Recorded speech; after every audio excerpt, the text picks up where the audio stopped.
السلام علیکم سامعین، 24 جمادی الاولیٰ کی تاریخ شروع ہو چکی ہے، 26 نومبر ہے۔ خبر کا عنوان ہے درگاہ اجمیر شریف کو بھی مندر بتا دیا گیا اور سروے کی مانگ کی گئی۔ خبر اہم ہے، اس لیے تفصیل سے سنائی دیتا ہوں۔ خواجہ غریب نواز درگاہ کے شیو مندر ہونے کا دعویٰ کرنے والے مقدمے میں منگل کو آج سماعت ہوئی ہے۔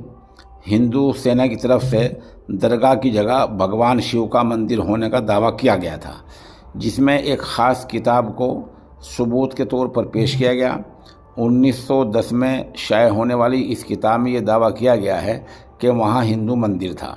فی الحال معاملے کی سنوائی کرتے ہوئے کورٹ نے 27 نومبر کی تاریخ طے کی ہے، جس میں آگے یہ طے کیا جائے گا کہ اس کیس پر معاملے پر آگے سنوائی کی جائے یا نہیں۔ یعنی آج 26 ہے، کل ہی اس کی سنوائی ہوگی۔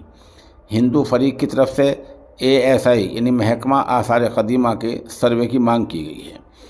اگر معاملے میں سروے کا آدیش آ جاتا ہے تو سنبل مسجد کے بعد یہاں بھی سروے کیا جا سکتا ہے۔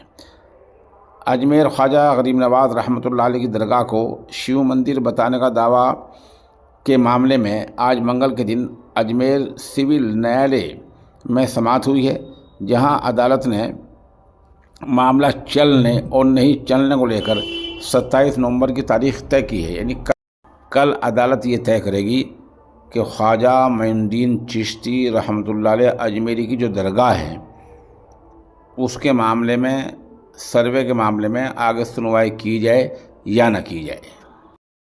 سامعین، یہ معجون ہے طاقت کا خزانہ، یہ بے مثال ہے، لاجواب ہے۔ عمر کے ساتھ ساتھ جو کمزوری آ جاتی ہے اس کو ختم کر دیتا ہے۔ اس کی قیمت 3000 روپے ہے۔ جن صاحب کو چاہیے وہ ہمارے نمبر 96 27 70 90 14 پر رابطہ کر سکتا ہے۔